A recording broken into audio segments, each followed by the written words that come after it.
físico em pessoas com Parkinson, vamos avaliar os níveis de vitamina D, até porque está associado com essa doença. Eu gostaria de fazer uma pergunta para ambos os doutores aí. Primeiramente, parabéns. A gente fica realmente bastante preocupado com toda essa informação.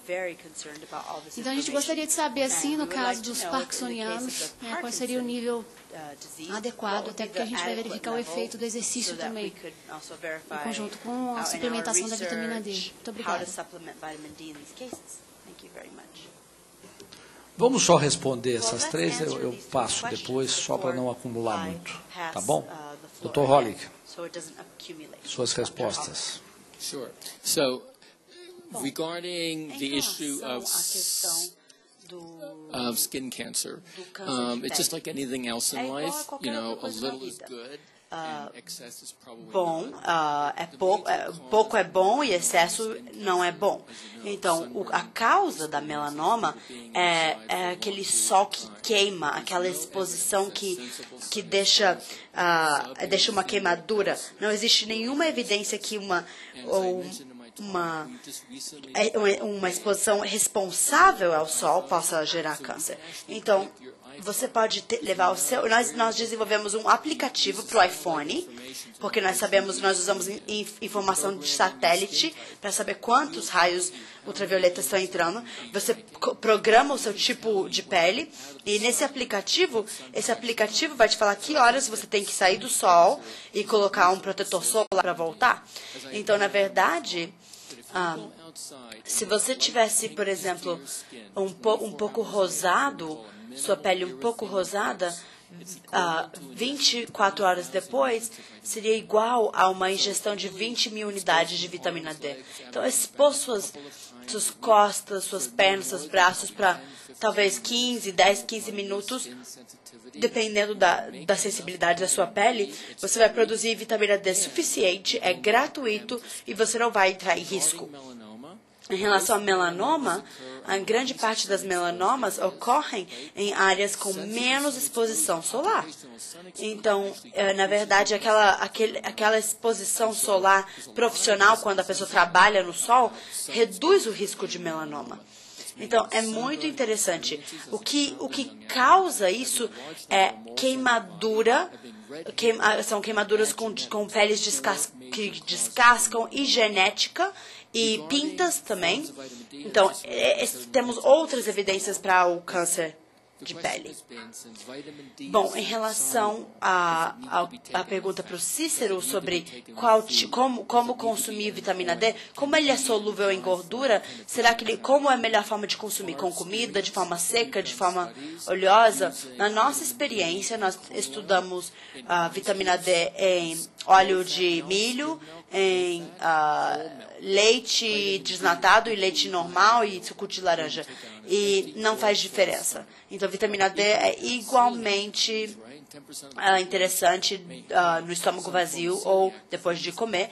Mas se você tem algum tipo de doença celíaca, então você vai precisar de mais vitamina D. Em relação a Parkinson, a doença de Parkinson realmente é muito sério.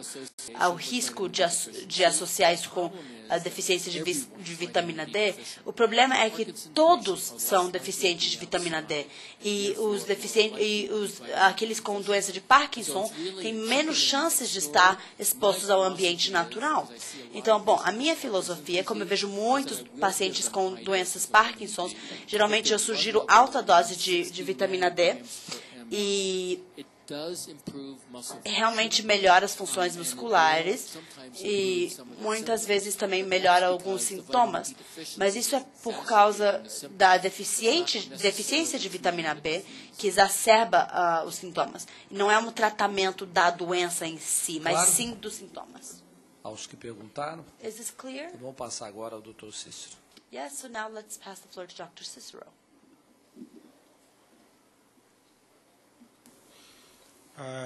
A minha experiência tem sido muito mais com doses elevadas de vitamina D do que com doses fisiológicas de vitamina D.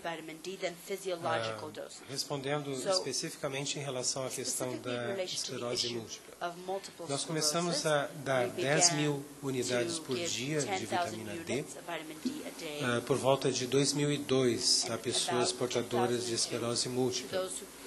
Devido aos dados de literatura que já haviam sido disponibilizados, demonstrando que a vitamina D é um potente imunomodulador. Ela é reguladora do sistema imunológico. Ela não deprime o sistema imunológico. Ela estimula o sistema imunológico, tornando-o mais eficiente no tratamento, no combate a infecções, mas inibe reações imunológicas incorretas do ponto de vista fisiológico, tecnicamente chamadas de TH17. Então, ela se constitui teoricamente no fármaco, uma substância ideal, porque tem a potência de um hormônio, no combate a doenças infecciosas, porque nós não provocamos imunossupressão, mas muito pelo contrário, nós aumentamos a potência do sistema imunológico.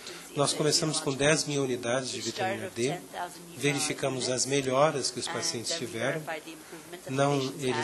Com 10.000 unidades a doença não entrou em remissão, os surtos se tornaram muito menos frequentes, mas a doença ainda permanecia em atividade. E toda vez que esses pacientes eram submetidos ou se submetiam a algum estresse emocional, ainda havia o risco de esse estresse emocional desencadear um novo surto de esclerose múltipla. À medida que os anos foram passando, nós fomos acompanhando esses pacientes com doses maiores e verificamos que, à medida que nós aumentávamos as doses, os pacientes obtinham melhor e melhor efeito. Nos últimos 2 a 3 anos, aproximadamente, nós atingimos a dose que julgamos ideal para o combate para a supressão da atividade dessas doenças autoimunitárias, que gira em torno de 1.000 unidades por quilo de peso por dia. Essa dose, se aplicada, isso para a média das pessoas. Essa dose, na realidade, é individualizada. Pode ser menos e pode ser mais, dependendo do paciente. Nós acertamos a dose de acordo com o nível de paratormônio.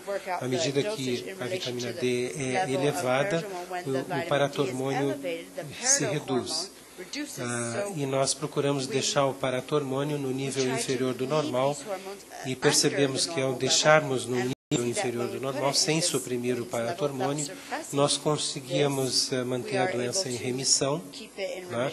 Insisto que, para se atingir esse nível inferior do normal, era necessário atingir, em média, a dose de 1.000 unidades por quilo de peso por dia, e para evitar efeitos colaterais, que certamente ocorrem com essas doses, se não são tomadas precauções, nós retiramos alimentos da dieta que são ricos em cálcio.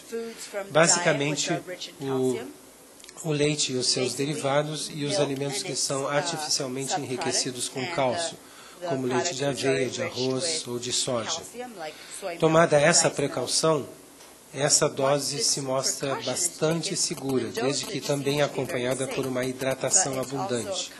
Ou seja, nós pedimos para os pacientes que ingiram uma quantidade total de líquidos que tem que ser mínima de 2,5 litros por dia, contando todos os líquidos, não apenas água, mas água, suco, refrigerante, chás, sopas. Todos somados têm que dar a quantidade mínima de 2,5 litros por dia, porque com isso se consegue uma diurese aproximada de 2 litros, e através dessa diurese de 2 litros se mantém o cálcio que é eliminado na urina diluído. Diluído, ou seja, evitando-se que o cálcio seja concentrado excessivamente, a gente está prevenindo a mais temida das manifestações de intoxicação por vitamina D, que é a nefrocalcinose. Mas os níveis foram aumentando no decorrer dos anos. Né? Houve um determinado momento em que nós não fazíamos dieta nenhuma e nós observamos que os níveis de cálcio na urina chegaram no limite superior do normal. Então, nós mantivemos esse nível de vitamina D e pedimos para o paciente retirar os laticínios e os alimentos artificialmente enriquecidos com cálcio.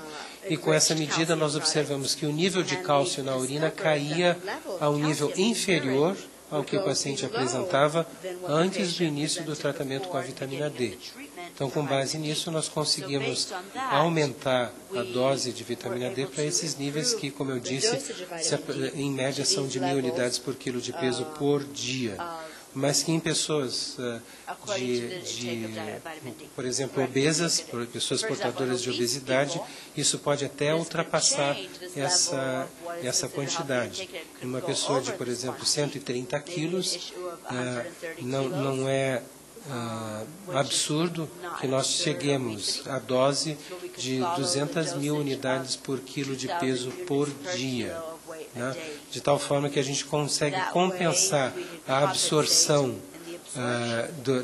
da gordura do subcutâneo. Gordura do subcutâneo, como disse o professor Hollick, retira a vitamina D da circulação e você tem que dar uma quantidade extra para conseguir suplantar esse roubo do tecido celular subcutâneo em relação à vitamina D biodisponível no organismo. Mas essas doses têm que ser praticadas sob rígido controle ambulatorial, laboratorial, e os pacientes têm que ser vistos periodicamente para verificar se eles de fato estão seguindo a dieta, né? Porque isso é de extrema importância. Doses maiores do que essas que a gente está praticando podem fazer com que a vitamina D tenha o efeito inverso à sua ação normal biológica. Por exemplo, uma pessoa de 70 quilos que tome doses superiores a 150.000 unidades por quilo de peso por dia, a vitamina D, em qualquer das suas formas circulantes, ela pode contribuir para a remoção de cálcio do osso, provocando hipercalcemia através deste mecanismo. Tá? E aí isso pode ser bloqueado através da administração de drogas tais como os bifosfonatos, como alendronato, risendronato e outros. Efetivamente bloqueado esse efeito tóxico. Mas raramente nós atingimos essas doses, apenas em pessoas que têm realmente um peso muito, mas muito acima do normal, uma massa corpórea fora do comum.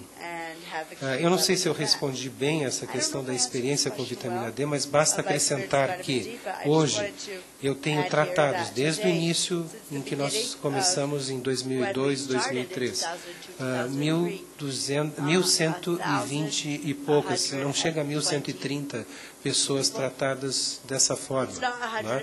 Sendo que talvez cerca de 70% desse total já foi tratado com essas doses mais elevadas. Eu estou contando 1.100 e não chega a 1.130, contando desde o início, quando nós começamos com doses mais baixas, como 10.000 unidades de vitamina D. O resultado é simplesmente fantástico. Né? Aqui a gente tem algumas pessoas que são meus pacientes, que estão aqui na plateia, e a gente pode ter a satisfação de dizer que... Quais são? Levanta a mão aí. Que a gente devolve a essas pessoas uma vida normal. Elas não têm mais surtos, elas não têm mais lesões na ressonância, elas não têm perspectivas de ficarem cegas e paraplégicas, se tornando pessoas inválidas, elas simplesmente olham para o futuro e têm um futuro normal. A única coisa que nós não sabemos ainda é por quanto tempo essas pessoas vão ter que manter essa dose de vitamina D. Isso é uma pergunta ainda a ser respondida. Associada a algum outro medicamento? Não, absolutamente nada, apenas vitamina D em doses elevadas. Quanto à questão da forma de apresentação, como eu disse, eu acho que o professor Hollick mencionou bem que existem várias formas de apresentação que em doses fisiológicas são igualmente efetivas. Quando nós usamos doses muito elevadas, como essas que eu mencionei, nós temos observado que a via sublingual é péssima para se administrar a vitamina D. Nós não conseguimos os mesmos resultados. E nós temos a impressão que o veículo lipídico, a mistura em óleo, produz melhor efeito do que... Mas isso não é uma coisa que está completamente documentada, mas a impressão é que a mistura em óleo produz melhor efeito, melhores níveis de vitamina D do que a mistura em qualquer outro recipiente, ou mesmo feito em cápsulas secas, né, de vitamina D.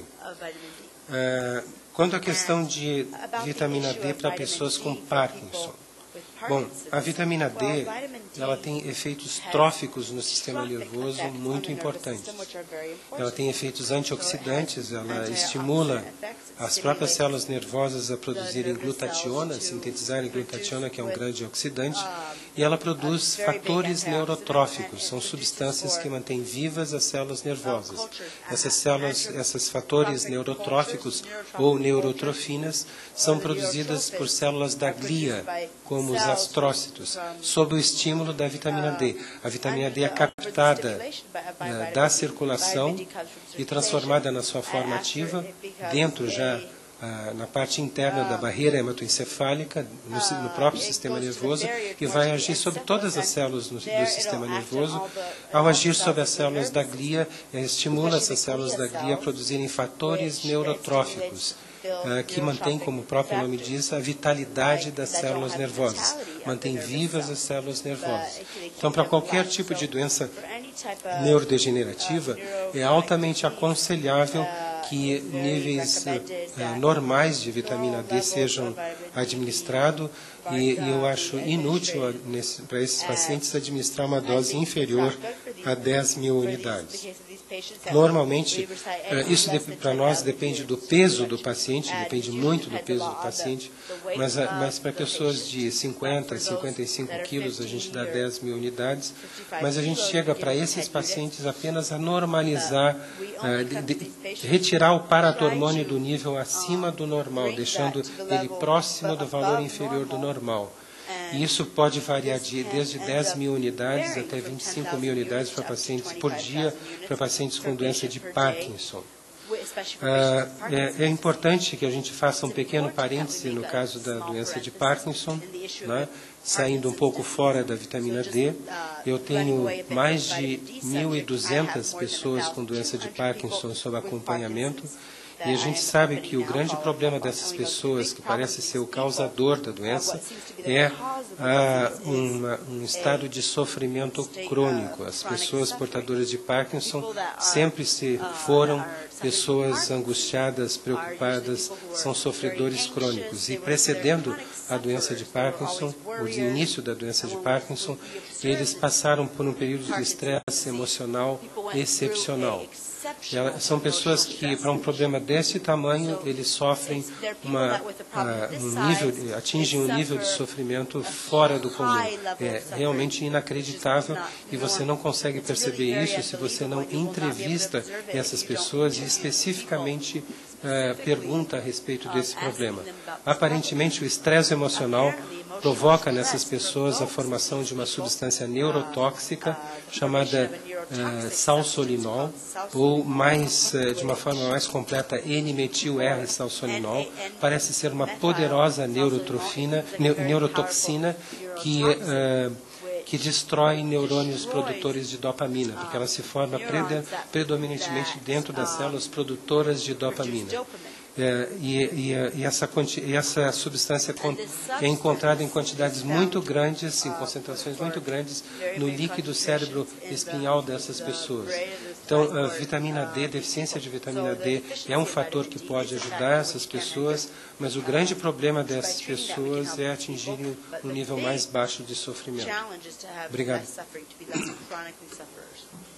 Agradecer a presença do Dr. Rosinha, que tanto nos ajudou. No primeiro instante já assinou conosco o requerimento, tem nos ajudado aqui na comissão. Quero lhe sugerir, Rosinha, que nós façamos aqui um debate com o Dr. Cícero e parte da sua equipe com dermatologistas para discutirmos o projeto, a exposição ao sol. Tá bom? Tinha mais uma inscrição? Quem mais? Você queria falar? Só se apresenta e fala. Meu nome é Ana Gabriela. Eu fui diagnosticada em maio com esclerose múltipla. E, na verdade, é um apelo, né, que eu faço. Quando eu estava internada, eu já conhecia o Dr. Cícero, o vídeo do Daniel, porque existe uma outra pessoa na família com esclerose múltipla também, num estágio bem avançado, e ela é paciente do Dr. Cícero. E quando eu fui diagnosticada, eu estava internada e eu pedi várias vezes para vários médicos que iam nos plantões o exame de vitamina D. E eles fizeram todo tipo de exame que poderia ter, de AIDS, várias doenças, hepatite, menos o de vitamina D. E quando eu pedia o de vitamina D, eles riam de mim e falavam, outra pessoa pedindo esse exame de vitamina D. E eu saí, fiquei internada 20 dias, estou fazendo a pulsoterapia, saí do hospital, fui em outros médicos e novamente pedi esse exame e apenas insistindo muito, eu consegui que eles me prescrevessem esse exame. Esse exame ele é caro, se você não tem a prescrição do médico para fazer no laboratório, você tem que pagar aproximadamente R$200, né? Então, eu pedi a prescrição. E, por fim, fui a São Paulo fazer o tratamento, porque o único resultado que, além da minha ressonância magnética, né, que apresentou inúmeras lesões no meu... no cérebro e na medula, o único exame que deu alterado foi o de vitamina D. Todos os outros estavam normais. Então, assim, é um apelo. Eu acho que esse debate é fundamental.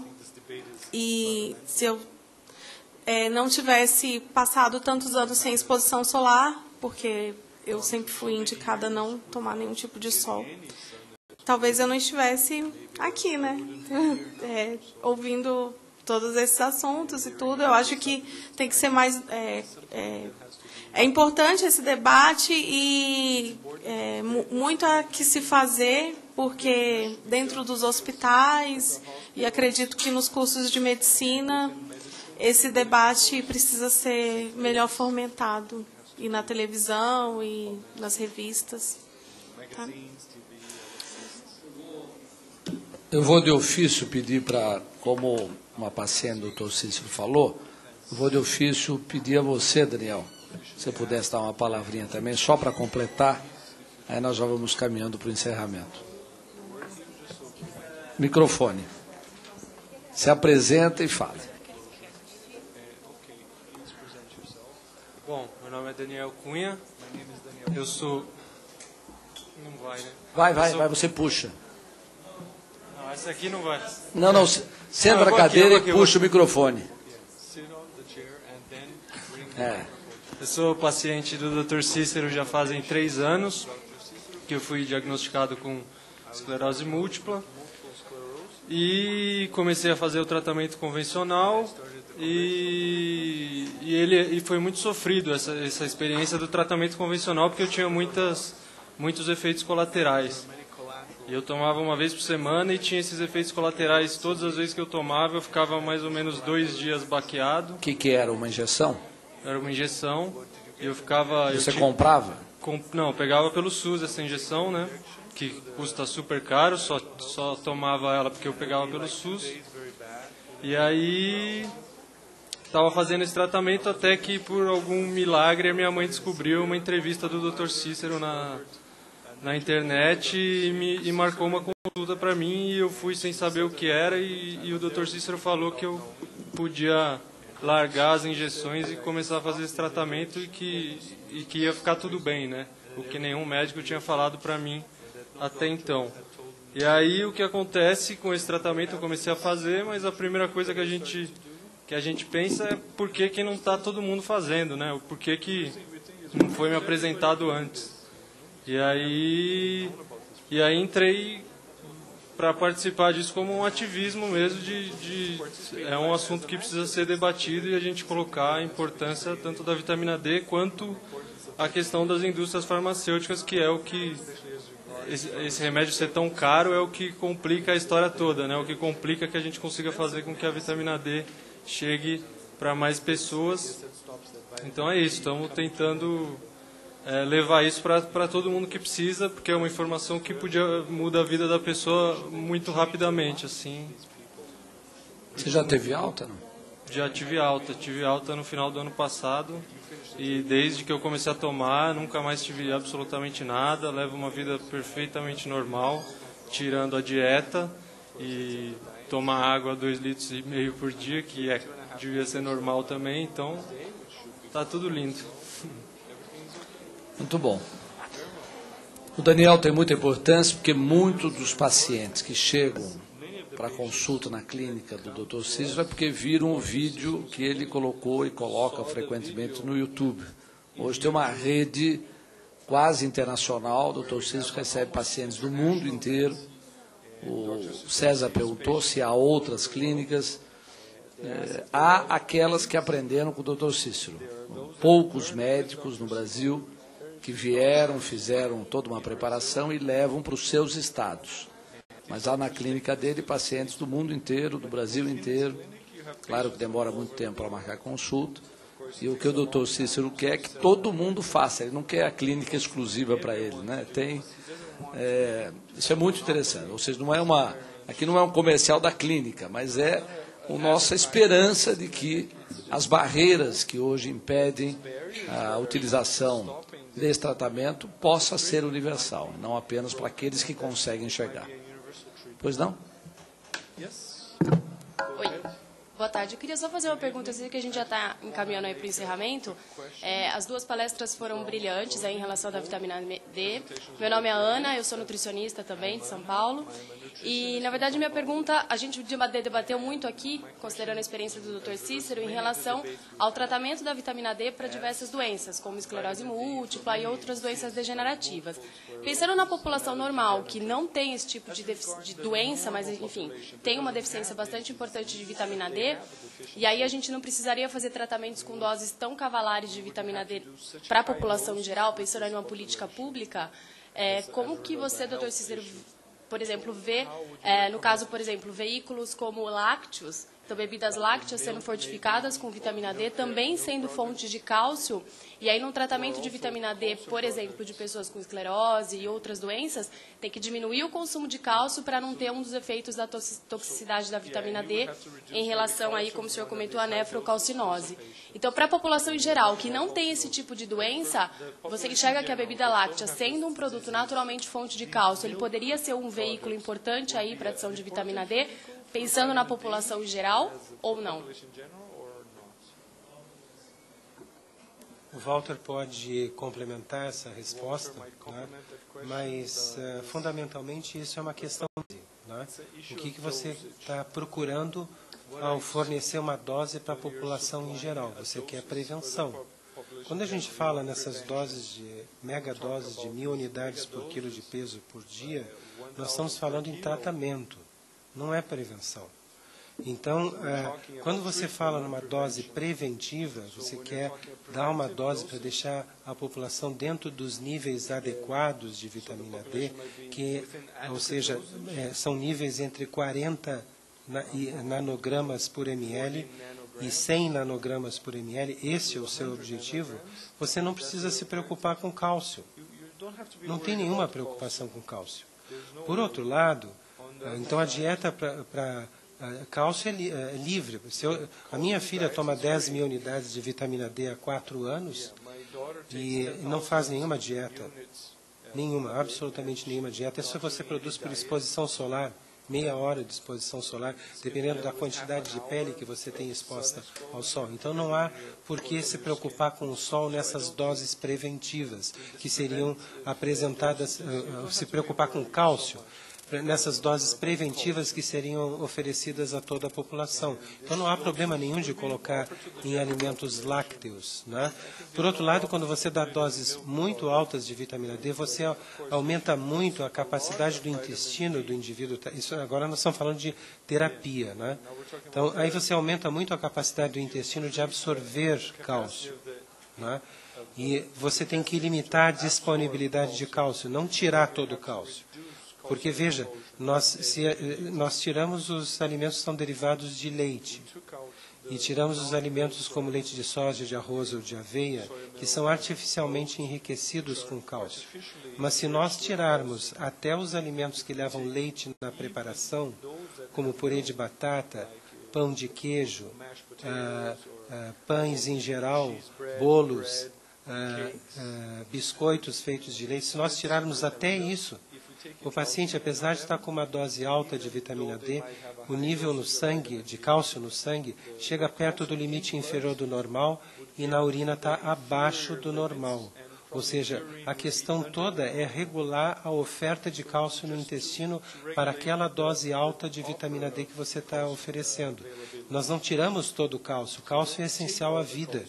Ele tem que ser administrado. Mas em pessoas que estão tomando superdoses de vitamina D, há necessidade de você limitar a disponibilidade de cálcio na luz do intestino.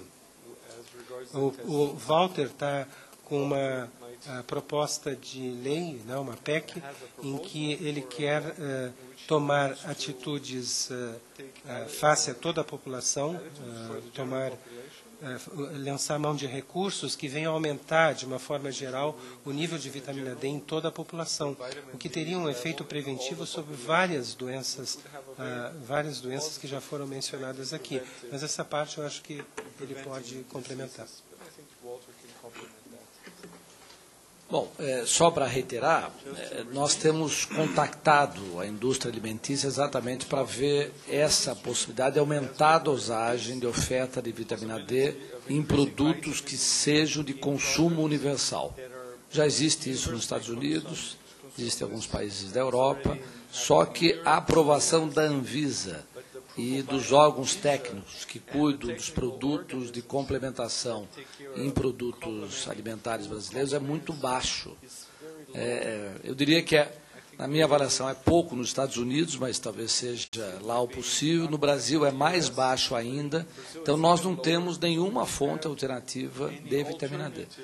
Então, temos trabalhado com a exposição ao sol, com alimentação, e, se possível, um oferecimento por parte do sistema de saúde de complemento vitamínico de vitamina D, que hoje nós não temos. No mercado, tem produtos como Depura, e uma gota são 200 unidades. Vocês viram pela exposição do Dr. Hollick, vai ter que tomar muitas gotas para você ter o nível mínimo necessário para atingir a dosagem sanguínea.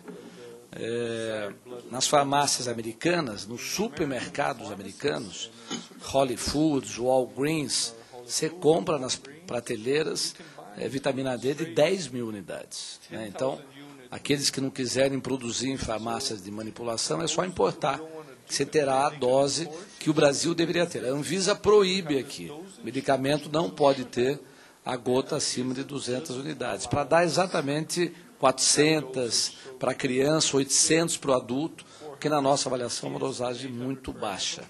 Então, nós estamos trabalhando em vários níveis, seja na legislação, seja na articulação com o Ministério da Saúde, seja com a indústria de alimentação, mas também em quebrar, eu diria, preconceitos muito fortes da área médica que fica assustada. A área médica fala em toxicidade da vitamina D. Ela, por si, não intoxica. O que precisa é um certo controle sobre o cálcio. Mas o doutor Cícero mesmo disse, ou seja, 10 mil unidades, não precisa nenhum controle sobre o cálcio. Nenhum. Eu estava conversando com a nossa jornalista da Rádio Câmara, né? É difícil achar no mercado esses produtos. Então, na nossa clínica lá, tem que pedir em farmácia de manipulação, porque na farmácia normal você não vai conseguir encontrar o produto. Com a Anvisa você também está trabalhando nesse sentido? Sim, nós já fizemos uma primeira reunião e temos uma amanhã às 9 horas da manhã. Que também é por ignorância, possivelmente. Eu diria que é um complexo de informações. Tem muita ignorância, tem desinformação, tem, na minha avaliação, falta de acompanhamento do avanço científico. Ou seja, a qualquer momento que aparece uma nova informação, é só acessar os sites acadêmicos, né, o Cyrus ou o Google Escola, você vai ver que tem já milhares de trabalhos mostrando que há informação suficiente para mudar a prática médica brasileira, mas ela não acontece. Há um sistema, para ter uma ideia, não sei o Daniel Cunha e você, mas o Cícero brinca quando o paciente aceita tomar vitamina D e não o remédio convencional, aí a pessoa fica em dúvida. Eu faço os dois juntos, tomo o convencional e tomo a vitamina D. O Cícero fala que se quiser continuar tomando o convencional, só vale a pena se gostar de injeção, mas não pelos seus efeitos. Mas o paciente fica inseguro. Só uma contribuição, está sendo um raciocínio paralelo que não tem nada a ver com a doença em si, mesmo com a vitamina D, e sim com o mercado. Já há alguns anos a gente vem lutando na área da medicina veterinária para que nós tenhamos laboratório de manipulação nessa área. A resistência aqui dentro dessa casa e na legislação brasileira é imensa, que mexe mais ou menos com 5 bilhões de dólares no Brasil.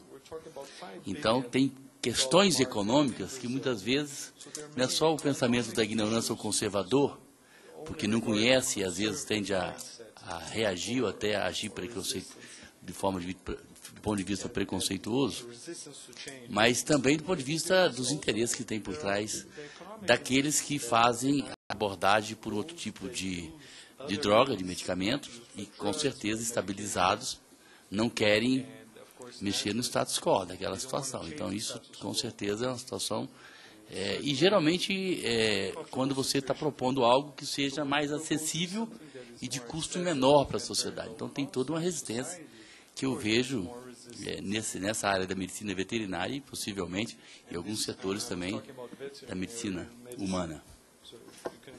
Não tem dúvida, e o pessoal trabalha um pouco para folclorizar, ela disse, ou seja, imagina pedir vitamina D com esclerose, não tem nada a ver. Se acessa os sites, tem milhares de trabalhos a respeito. Então, por que essa informação não é incorporada? Claro que tem tanto a desinformação como interesses, né? Quando o paciente aceita começar a tratar com a vitamina D e, portanto, não toma mais o remédio convencional, ele é procurado para ser convencido a continuar pelo menos os dois.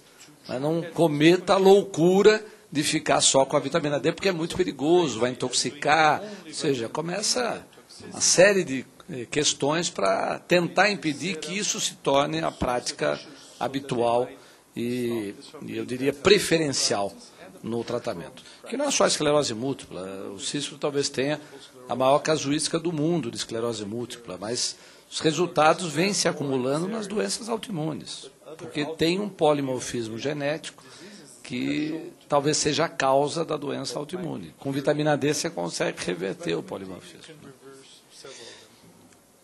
Alguma? Vamos em frente, tem mais. Vai precisar falar ao microfone. Desculpe.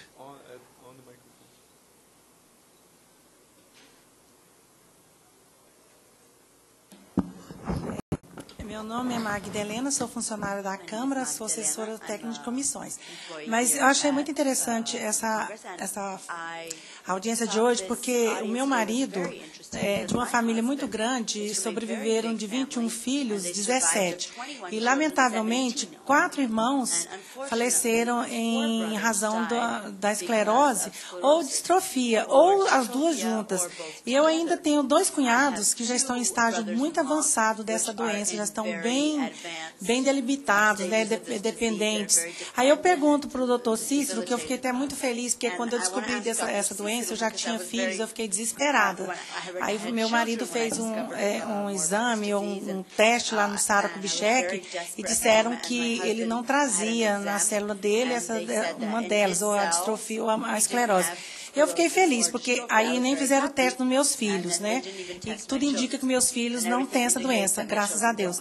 Aí eu pergunto ao senhor, primeiro, uma doença avançada, como no caso dos meus cunhados, que já estão bem avançados mesmo, tem ainda uma forma de ajudá-los assim, a tratar ou a dar uma vida mais prolongada para eles? E se essa doença, ela realmente é hereditária? Em primeiro lugar, acho que é necessário que a gente tenha certeza que nós estamos falando de esclerose múltipla e não de esclerose lateral amiotrófica, porque são coisas bem diferentes. Né? Em segundo lugar, a questão que se coloca é a seguinte: existe um modelo básico para a grande maioria das doenças. Você tem uma predisposição genética. Você pode ter uma predisposição genética a desenvolver essa doença. Mas para que você desenvolva essa doença ou qualquer outra doença a que nós venhamos a conversar, você precisa também ter um fator desencadeante, que pode ser um fator ambiental, pode ser um fator comportamental e pode ser um fator dietético, por exemplo. Você precisa juntar essas duas coisas para que você tenha essa doença. Então, o que se herda para a grande maioria das doenças é uma predisposição. É ao contrário do que ocorre quando se fala de doenças genéticas propriamente ditas.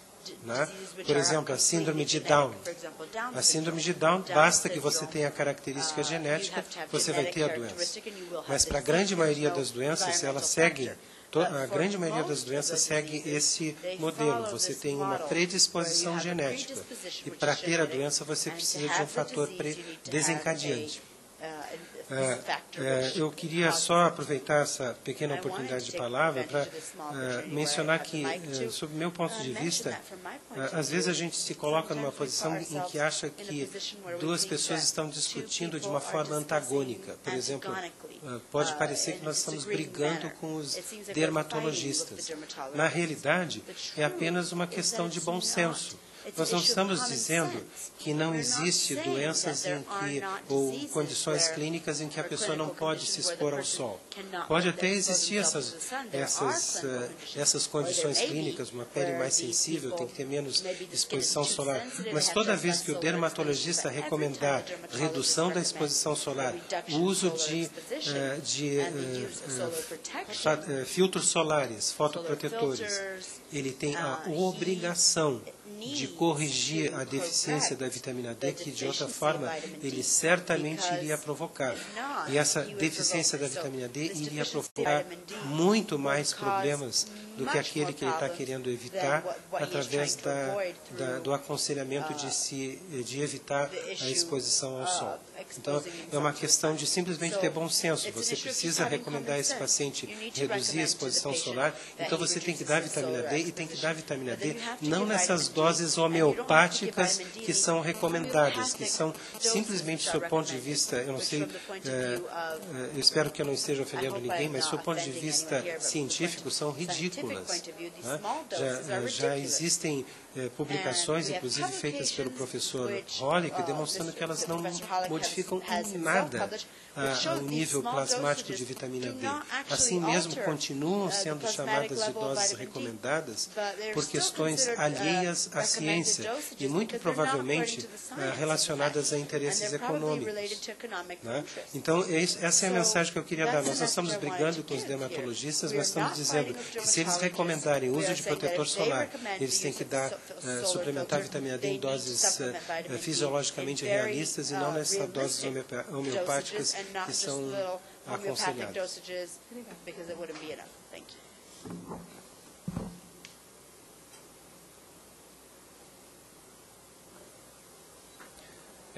Meu nome é Georges, eu sou paciente do Dr. Sérgio, indiretamente do Dr. Cícero, e pensando assim, mais nas pessoas que estão para frente e não muito em mim, eu pensei numa coisa, recomendar que as escolas tenham um tempo, pelo menos de 15 minutos diários, para a exposição solar das crianças. Eu ouvi uma coisa uns dias atrás, no domingo, que me deixou muito preocupado.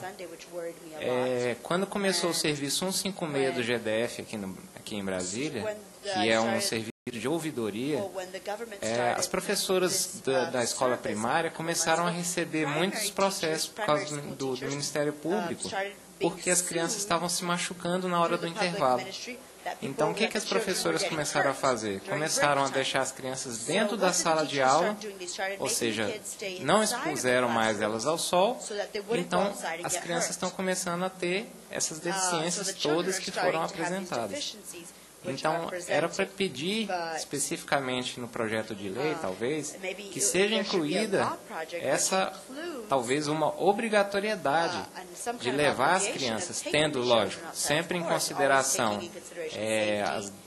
qualquer problema que tenha dermatológico, alguma coisa, e que isso seja tornado obrigatório nas escolas, essa exposição ao sol, para evitar essa carência da vitamina D nas crianças. Eu vou te passar o projeto fala isso.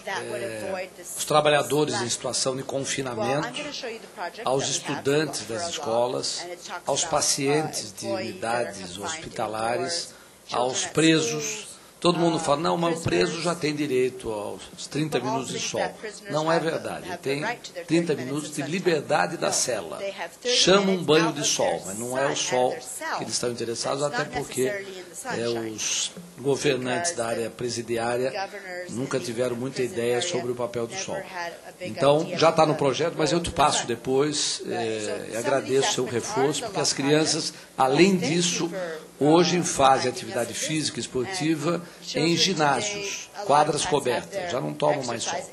Sol é perigosíssimo, segundo todo o sistema. E outra coisa, agradecer a vocês três pelo trabalho, porque eu acho que esse trabalho, assim, para os próximos anos, pela abrangência da vitamina D, é uma coisa revolucionária, sem dúvida. É uma coisa para ficar na história mesmo. Agradeço muito, César. Só mais um dado para saber da importância assim, dessa coisa da dermatologia e a falta de, na verdade, bom senso e equilíbrio. Aqui deve ter mais de 15 projetos tramitando sobre protetores solares. Eu, inclusive, estava investigando uma questão da incidência, depois eu acabei tendo um estudo feito aqui e acabei não apresentando, da questão da carga tributária em cima dos protetores solares. E queria que ele saísse da classificação de cosméticos para medicamentos. Então, assim, e tem dezenas de projetos. Isso é só para ver como que essa coisa, praticamente consensada na sociedade, por interferência, evidentemente, do conhecimento e aí, ou da falta, né, do conhecimento, mas da ação dos dermatologistas. Eu fui... quase fiz dermatologia, fiz monitor, então tenho muita proximidade. E assim, a gente fica muito surpreso que a gente, quer dizer, nós estamos aí com o que eu chamaria de uma iatrogenia, porque há uma interferência forte na sociedade desse pensamento e assim são muitos anos, são décadas de formação nas universidades. Esse movimento aqui, que em certo aspecto ele é revolucionário, a gente tem que fazer uma grande mobilização, porque ele levará também algum tempo para reverberar e chegar profundamente em todas as camadas aí da sociedade e dos vários países, porque fomos criado uma certa cultura de que sol não. A ponto, estou falando particularmente, eu que moro na praia, adoro quando tem chuva e quando tem o tempo nublado. E você é médico. E eu sou médico. Obrigado. Não, eu só queria reforçar, 15 projetos, parece ter uma movimentação para criar uma comissão especial para resolver rapidamente esse assunto. E antes de apresentar o nosso projeto de sol e vitamina D, Eu fui dar uma estudada na história. O único projeto sobre vitamina D da história do Congresso é o nosso. Tem de flúor, tem de selênio, tem de zinco, tem de tudo. Mas de vitamina D, esse é o único. Torroli, como é que é isso lá fora? Tem legislação a respeito do sol? Ou não? Nos Estados Unidos, na Europa? Right. So in the United States, the American Academy of Dermatology has a simple concept, which is that you should never be exposed to one direct ray of sunlight for your entire life. A um raio solar por toda a sua vida. Que é tolo. Na Austrália, o capital de câncer de pele do mundo, agora os dermatologistas estão começando a recomendar a exposição solar realista. Mas como eu mencionei, vocês precisam ser mais realistas sobre suas recomendações, porque antes das 10 da manhã, você não cria vitamina D, e depois das 3 da tarde também não. Então depende do tempo do ano, da época. Então nós temos muita informação que vocês podem usar para essas recomendações, e que é muito mais saudável e razoável. Então, eu acho que uma exposição responsável ao sol deveria fazer parte da legislação, sim. Porque você está correto, o mundo sofreu uma lavagem cerebral por 40 anos, porque todos se preocupavam tanto com câncer. E sim, câncer de pele é realmente o câncer mais comum, mas é câncer não melanoma, então é fácil de detectar, é fácil de tratar, especialmente no rosto, especialmente de excesso à exposição solar.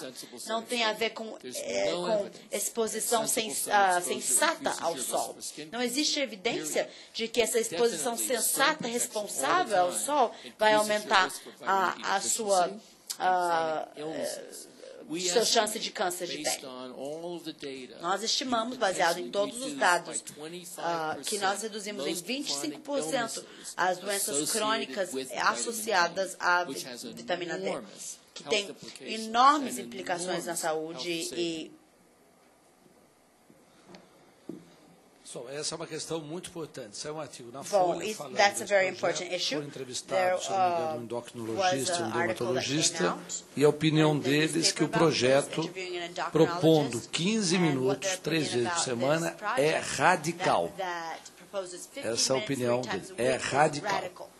Torroli acaba de dizer que não há evidência de que 15 minutos, ou seja, uma exposição sensata em relação ao sol, cause qualquer tipo de doença de pele.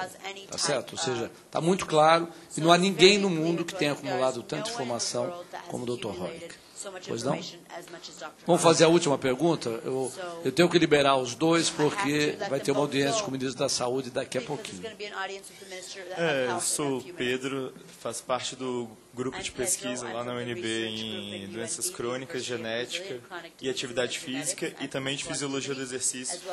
E uma das dúvidas que eu fiquei aqui, que já encontrei alguns estudos, né, que atividades físicas de longa duração dá um certo declínio na imunidade, né? E isso já foi verificado em atletas e eu gostaria de saber se para pessoas normais fazem atividades físicas ou de longa duração ou de muita intensidade, a mega dose de vitamina D também é recomendada. Right.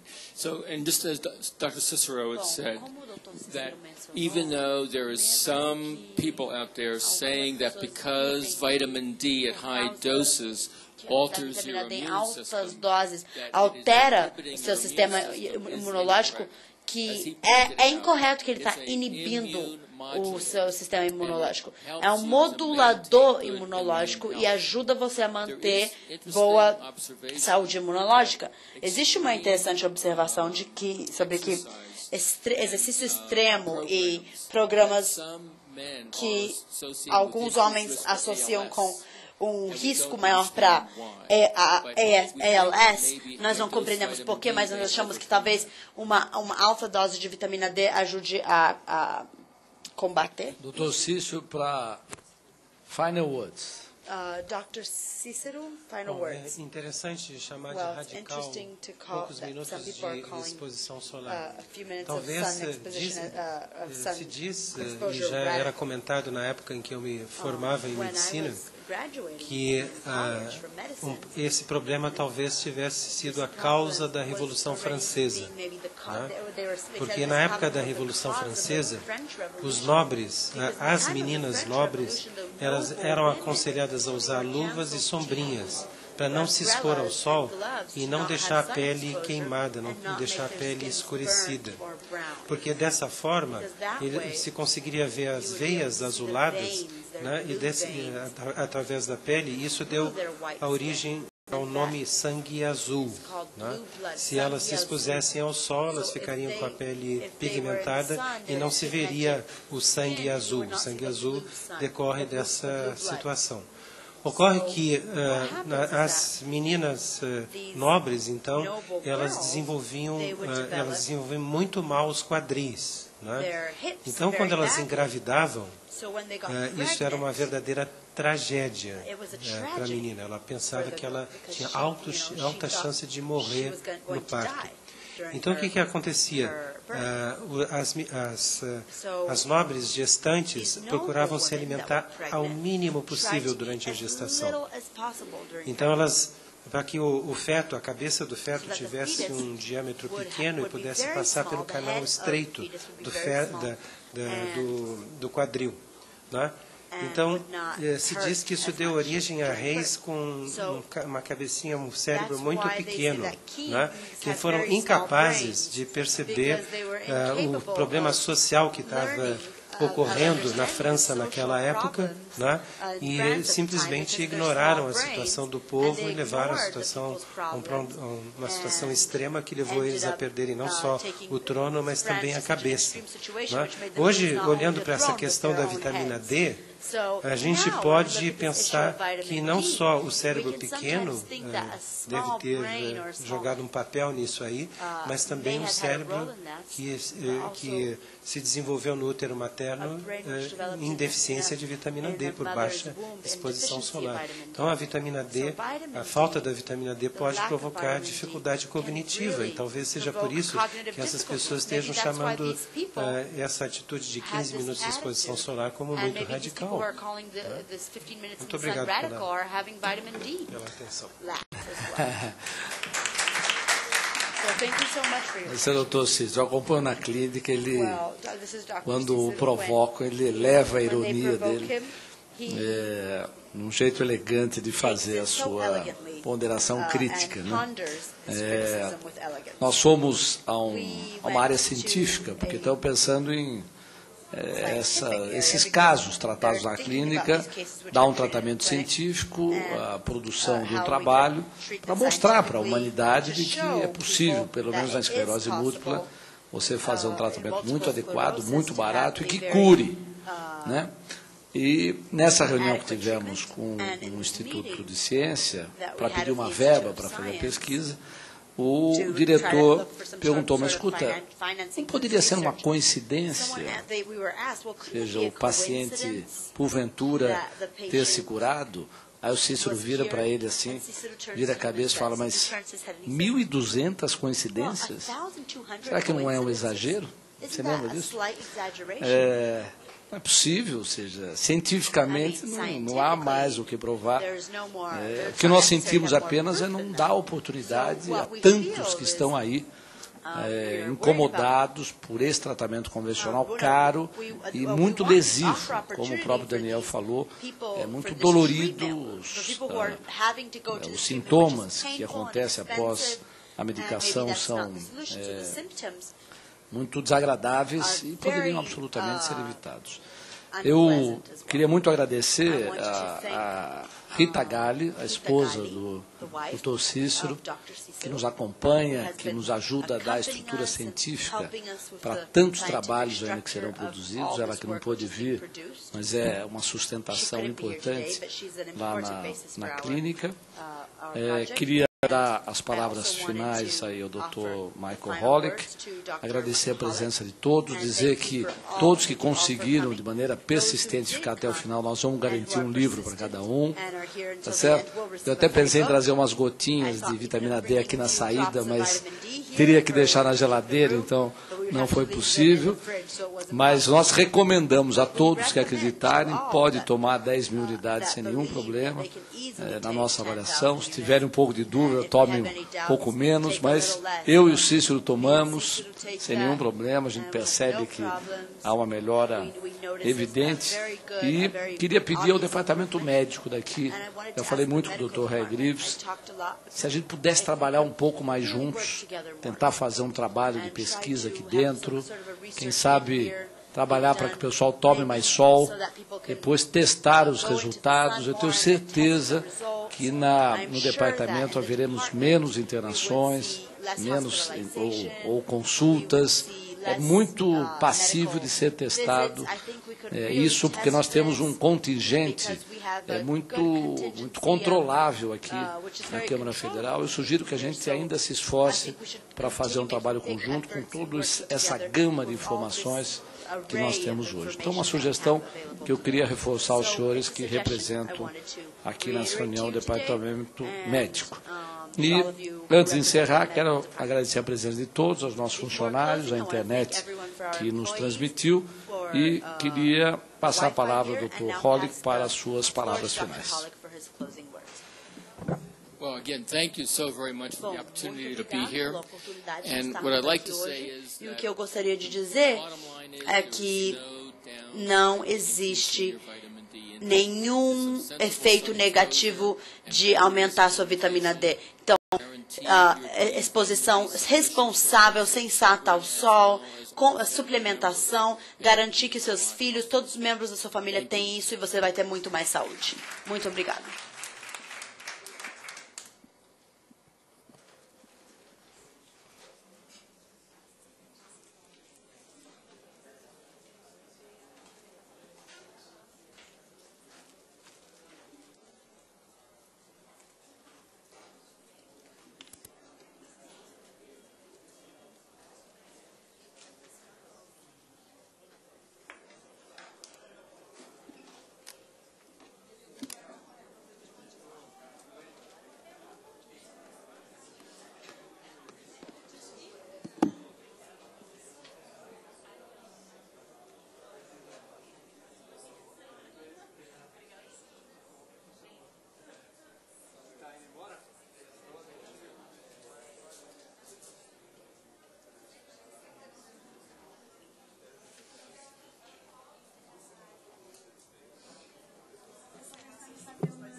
Está encerrada a sessão.